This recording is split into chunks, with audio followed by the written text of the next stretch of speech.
Great Expectations by Charles Dickens. Chapter 17. I now fell into a regular routine of apprenticeship life, which was varied, beyond the limits of the village and the marshes, by no more remarkable circumstance than the arrival of my birthday and my paying another visit to Miss Havisham. I found Miss Sarah Pocket still on duty at the gate.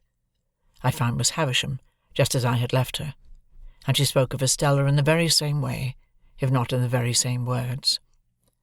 The interview lasted but a few minutes, and she gave me a guinea when I was going, and told me to come again on my next birthday. I may mention at once that this became an annual custom. I tried to decline taking the guinea on the first occasion, but with no better effect than causing her to ask me very angrily if I expected more. Then, and after that, I took it.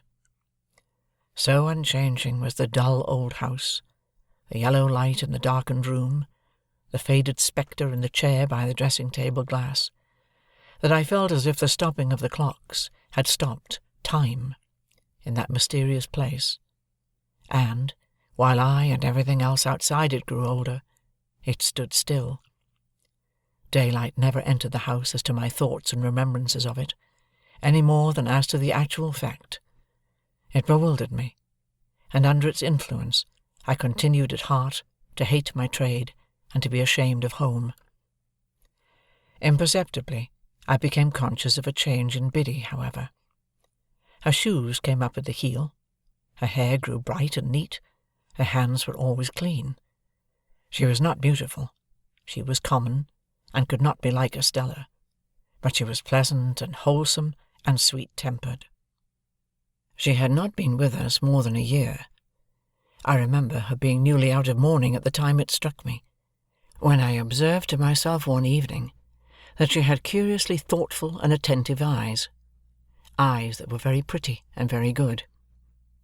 It came of my lifting up my own eyes from a task I was poring at, writing some passages from a book, to improve myself in two ways at once by a sort of stratagem, and seeing Biddy, observant of what I was about. I laid down my pen, and Biddy stopped in her needlework without laying it down. "Biddy," said I, "how do you manage it? Either I am very stupid, or you are very clever." "What is it that I manage? I don't know," returned Biddy, smiling. She managed our whole domestic life, and wonderfully too, but I did not mean that, though that made what I did mean more surprising. "How do you manage, Biddy," said I, "to learn everything that I learn, and always to keep up with me?" I was beginning to be rather vain of my knowledge, for I spent my birthday guineas on it, and set aside the greater part of my pocket-money for similar investment, though I have no doubt now that the little I knew was extremely dear at the price. "I might as well ask you," said Biddy, "how you manage." "No, because when I come in from the forge of a night, any one can see me turning to at it, but you never turn to at it, Biddy." "I suppose I must catch it, like a cough," said Biddy quietly, and went on with her sewing. Pursuing my idea, as I leaned back in my wooden chair and looked at Biddy sewing away with her head on one side, I began to think her rather an extraordinary girl, for I called to mind now that she was equally accomplished in the terms of our trade, and the names of our different sorts of work, and our various tools. In short, whatever I knew, Biddy knew. Theoretically, she was already as good a blacksmith as I, or better. "You are one of those, Biddy," said I, "who make the most of every chance. You never had a chance before you came here, and see how improved you are." Biddy looked at me for an instant, and went on with her sewing. "I was your first teacher, though, wasn't I?" said she, as she sewed. "Biddy," I exclaimed in amazement, "why are you crying?" "No, I'm not," said Biddy, looking up and laughing. What put that into your head?" What could have put it in my head but the glistening of a tear as it dropped on her work? I sat silent, recalling what a drudge she had been, until Mr. Wopsle's great-aunt successfully overcame that bad habit of living, so highly desirable to be got rid of by some people. I recalled the hopeless circumstance by which she had been surrounded in the miserable little shop, and the miserable little noisy evening school, with that miserable old bundle of incompetence, always to be dragged and shouldered. I reflected that even in those untoward times, there must have been latent in Biddy what was now developing, for in my first uneasiness and discontent, I had turned to her for help, as a matter of course. Biddy sat quietly sewing, shedding no more tears, and while I looked at her, and thought about it all, it occurred to me that perhaps I had not been sufficiently grateful to Biddy. I might have been too reserved, and should have patronized her more, though I did not use that precise word in my meditations, with my confidence. "Yes, Biddy," I observed, when I had done turning it over. "You were my first teacher, and that at a time when we little thought of ever being together like this in the kitchen." "Ah, poor thing," replied Biddy. It was like her self-forgetfulness to transfer the remark to my sister, and to get up and be busy about her, making her more comfortable. "That's sadly true." "Well," said I, "We must talk together a little more, as we used to do. And I must consult you a little more, as I used to do. Let us have a quiet walk on the marshes next Sunday, Biddy, and a long chat." My sister was never left alone now, but Joe more than readily undertook the care of her on that Sunday afternoon, and Biddy and I went out together. It was summer-time, and lovely weather. When we had passed the village and the church and the churchyard, and were out on the marshes, and began to see the sails of the ships as they sailed on, I began to combine Miss Havisham and Estella with the prospect in my usual way. When we came to the river-side and sat down on the bank, with the water rippling at our feet, making it all more quiet than it would have been without that sound, I resolved that it was a good time and place for the admission of Biddy into my inner confidence. "Biddy," said I, after binding her to secrecy, "I want to be a gentleman." "Oh, I wouldn't, if I was you," she returned. "I don't think it would answer." "Biddy," said I, with some severity, "I have particular reasons for wanting to be a gentleman. You know best, Pip, but don't you think you're happier as you are?" "Biddy," I exclaimed impatiently, "I am not at all happy as I am. I'm disgusted with my calling and with my life. I've never taken to either since I was bound. Don't be absurd." "Was I absurd?" said Biddy, quietly raising her eyebrows. "I am sorry for that. I didn't mean to be. I only want you to do well, and to be comfortable." "Well, then, understand, once for all, that I never shall or can be comfortable, or anything but miserable. There, Biddy, unless I can lead a very different sort of life from the life I lead now." "That's a pity," said Biddy, shaking her head with a sorrowful air. Now, I too had so often thought it a pity, that, in the singular kind of quarrel with myself which I was always carrying on, I was half inclined to shed tears of vexation and distress when Biddy gave utterance to her sentiment and my own. I told her she was right, and I knew it was much to be regretted, but still it was not to be helped. "If I could have settled down," I said to Biddy, plucking up the short grass within reach, much as I had once upon a time pulled my feelings out of my hair, and kicked them into the brewery wall. "If I could have settled down, and be but half as fond of the forge as I was when I was little, I know it would have been much better for me. You and I and Joe would have wanted nothing then, and Joe and I would perhaps have gone partners when I was out of time, and I might even have grown up to keep company with you, and we might have sat on this very bank on a fine Sunday. Quite different people. I should have been good enough for you, shouldn't I, Biddy?" Biddy sighed as she looked at the ship sailing on, and returned for answer, "Yes, I'm not over particular." It scarcely sounded flattering, but I knew she meant well. "Instead of that," said I, plucking up more grass and chewing a blade or two, "see how I am going on, dissatisfied and uncomfortable, and what would it signify to me, being coarse and common, if nobody had told me so?" Biddy turned her face suddenly towards mine, and looked far more attentively at me than she had looked at the sailing ships. "It was neither a very true nor a very polite thing to say," she remarked, directing her eyes to the ships again. "Who said it?" I was disconcerted, for I had broken away without quite seeing where I was going to. It was not to be shuffled off now, however, and I answered, "The beautiful young lady at Miss Havisham's, and she's more beautiful than anybody ever was, and I admire her dreadfully, and I want to be a gentleman on her account." Having made this lunatic confession, I began to throw my torn-up grass into the river, as if I had some thoughts of following it. "Do you want to be a gentleman, to spite her, or to gain her over?" Biddy quietly asked me after a pause.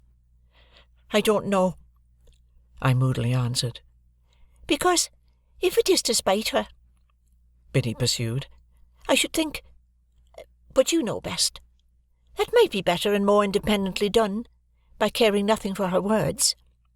And if it is to gain her over, I should think, but you know best, she was not worth gaining over." Exactly what I myself had thought many times. Exactly what was perfectly manifest to me at the moment. But how could I, a poor dazed village lad, avoid that wonderful inconsistency into which the best and wisest of men fall every day? "It may be all quite true," said I to Biddy, "but I admire her dreadfully." In short, I turned over on my face when I came to that, and got a good grasp on the hair on each side of my head, and wrenched it well, all the while knowing the madness of my heart to be so very mad and misplaced, that I was quite conscious it would have served my face right if I had lifted it up by my hair and knocked it against the pebbles as a punishment for belonging to such an idiot. Biddy was the wisest of girls, and she tried to reason no more with me.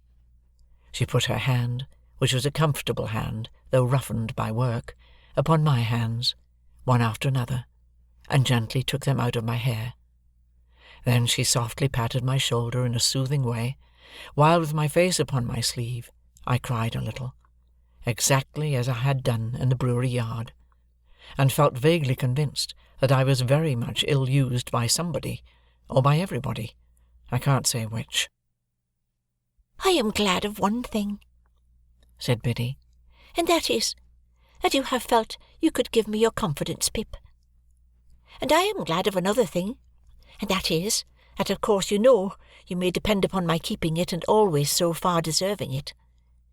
If your first teacher, dear, such a poor one, and so much in need of being taught herself, had been your teacher at the present time, she thinks she knows what lesson she would set. But it would be a hard one to learn, and you have got beyond her, and it's of no use now." So, with a quiet sigh for me, Biddy rose from the bank and said, with a fresh and pleasant change of voice, "Shall we walk a little further, or go home?" "Biddy," I cried, getting up, putting my arm round her neck, and giving her a kiss. "I shall always tell you everything." "Till you're a gentleman," said Biddy. "You know I never shall be, so that's always.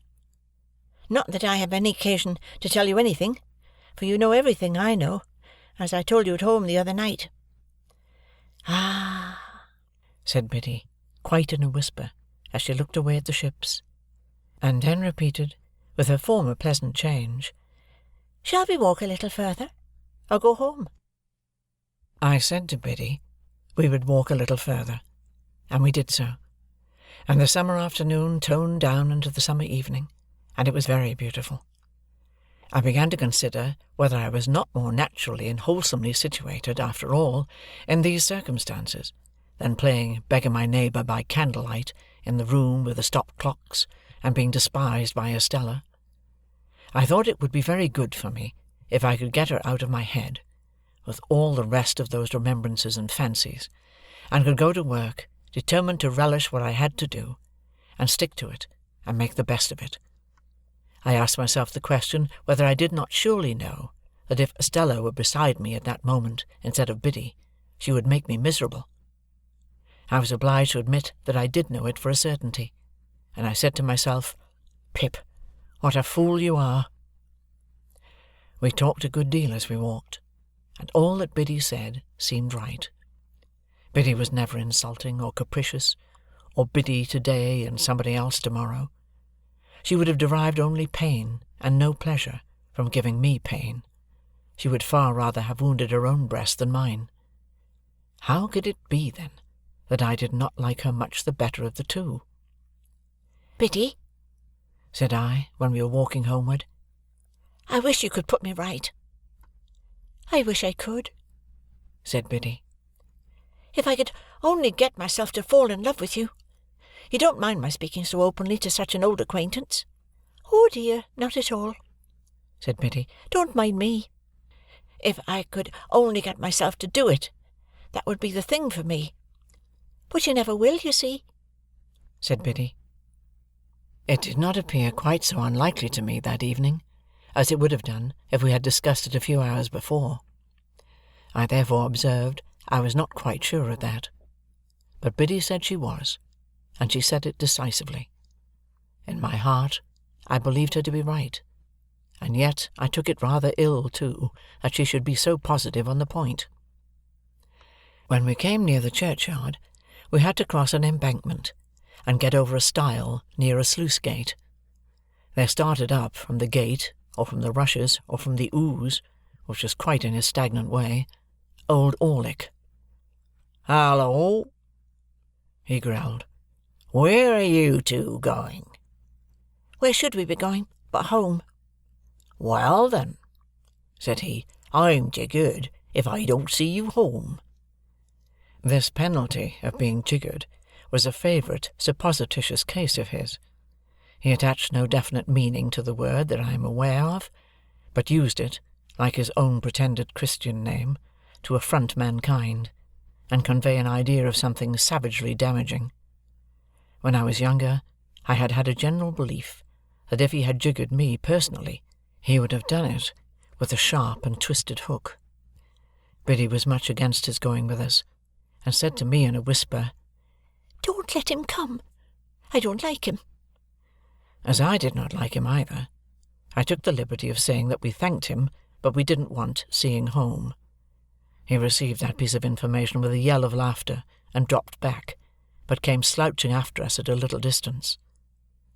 Curious to know whether Biddy suspected him of having had a hand in that murderous attack, of which my sister had never been able to give any account, I asked her why she did not like him. "Oh," she replied, glancing over her shoulder as he slouched after us, "because I'm afraid he likes me." "Did he ever tell you he liked you?" I asked indignantly. "No," said Biddy, glancing over her shoulder again. "He never told me so, but he dances at me whenever he can catch my eye." However novel and peculiar this testimony of attachment, I did not doubt the accuracy of the interpretation. I was very hot indeed upon old Orlick's daring to admire her, as hot as if it were an outrage on myself. "But it makes no difference to you, you know," said Biddy calmly. "No, Biddy, it makes no difference to me, only I don't like it. I don't approve of it." "Nor I neither," said Biddy. "So that makes no difference to you." "Exactly," said I. "But I must tell you, I should have no opinion of you, Biddy, if he danced at you with your own consent." I kept an eye on Orlick after that night, and, whenever circumstances were favourable to his dancing at Biddy, got before him to obscure that demonstration. He had struck root in Joe's establishment by reason of my sister's sudden fancy for him, or I should have tried to get him dismissed. He quite understood and reciprocated my good intentions, as I had reason to know thereafter. And now, because my mind was not confused enough before, I complicated its confusion 50,000-fold by having states and seasons when I was clear that Biddy was immeasurably better than Estella, and that the plain honest working life to which I was born had nothing in it to be ashamed of, but offered me sufficient means of self-respect and happiness. At those times I would decide conclusively that my disaffection to dear old Joe and the forge was gone, and that I was growing up in a fair way to be partners with Joe and to keep company with Biddy, when all in a moment some confounding remembrance of the Havisham days would fall upon me like a destructive missile and scatter my wits again. Scattered wits take a long time picking up, and often, before I had got them well together, they would be dispersed in all directions by one stray thought, that perhaps after all Miss Havisham was going to make my fortune when my time was out. If my time had run out, it would have left me still at the height of my perplexities, I dare say. It never did run out, however, but was brought to a premature end, as I proceed to relate.